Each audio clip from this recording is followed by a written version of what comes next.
This will be a quick follow-up video on the functionality of the Android multimedia system in my G37. So here's how it works. So we'll just start up the electronics in the car. This is the standard interface, but you'll see it looks for USB memory, and it thinks it's playing something, but what it's actually playing, it's got the USB plugged in from the multimedia unit into the input of the main head unit. So it thinks it's playing USB, but it's just getting an audio input signal. And you can see there's a counter going, which doesn't really mean anything. But just to show the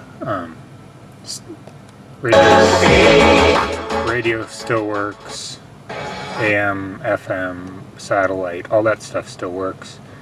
It'll also still play the CDs if you have CDs in the CD player. And if you disconnect that little USB, you can also plug in an iPod and it'll continue to control it as normal.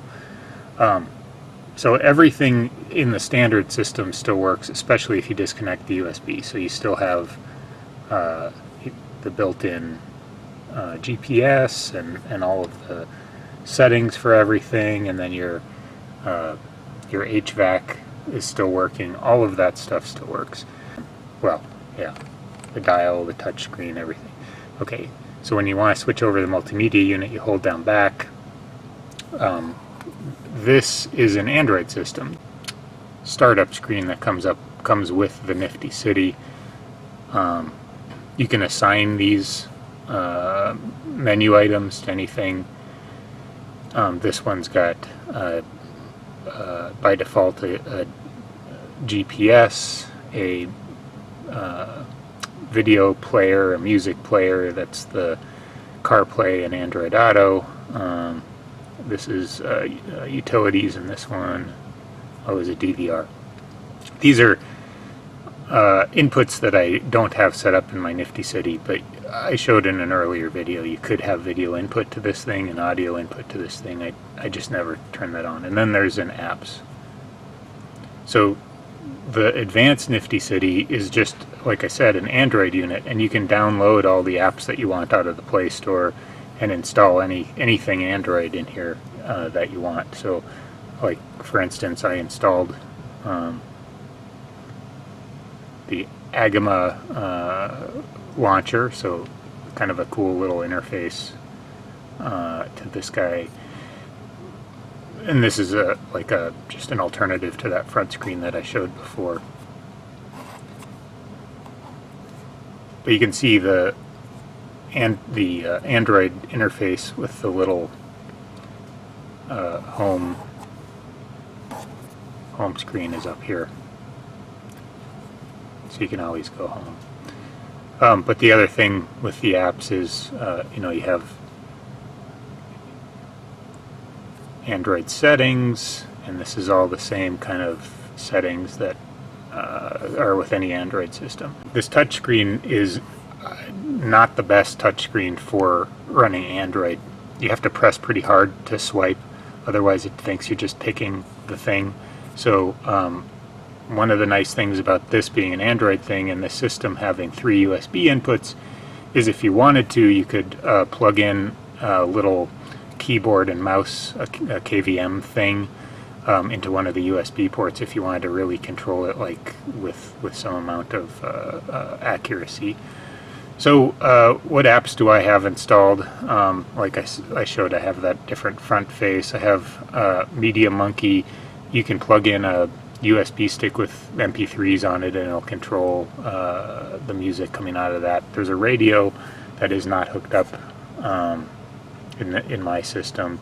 You can get Netflix. As long as you're close to Wi-Fi, you can play Netflix. I think, well, tethering would work too. I just don't have tethering set up.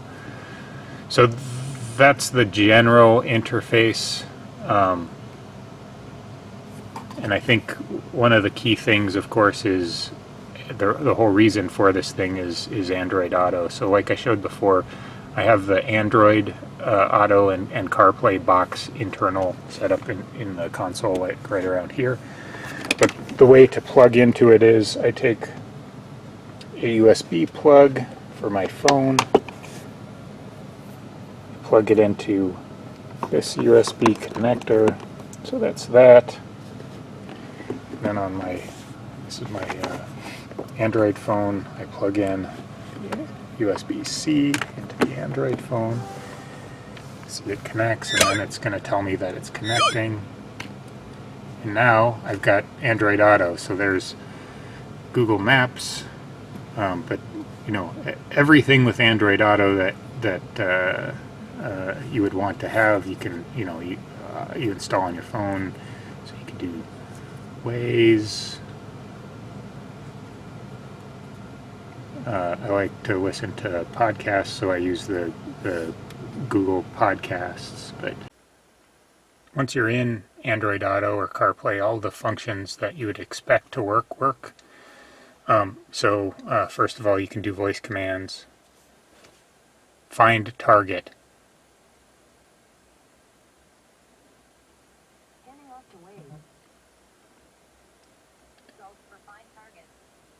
So you get all the, you can do, you know, obviously find places. You can also use it to make phone calls and whatnot.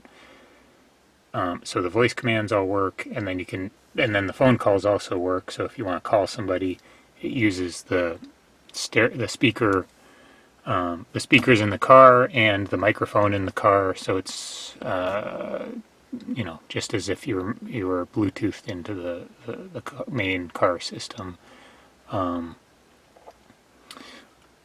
Generally, all the standard features all kind of work as nicely as they do in any other car. It can read messages to you, and you can text, voice to text back, see the weather in your area, whatever. I have VLC here. You can actually watch videos and that kind of stuff. So, yeah, pretty much all the functionality you expect to be in CarPlay and Android Auto is here and runs through the car's systems. Streaming podcasts, streaming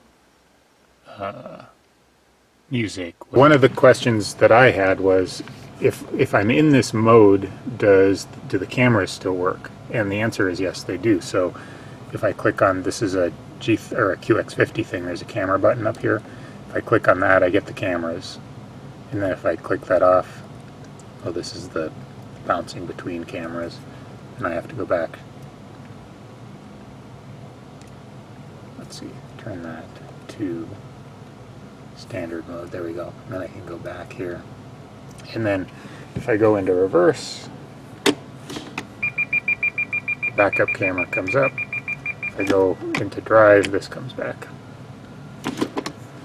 So all of the backup camera stuff works just as it did before. So it's really a pretty slick interface. It's pretty easy to use.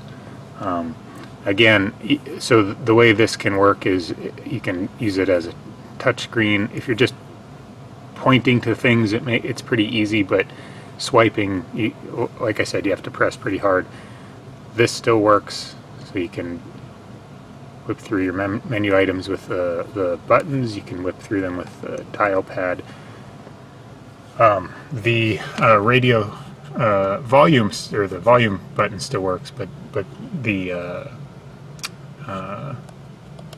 toggle switch does not switch through menu items on this guy, so you do have to use your interface over here.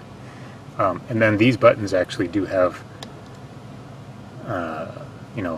settings as a direct.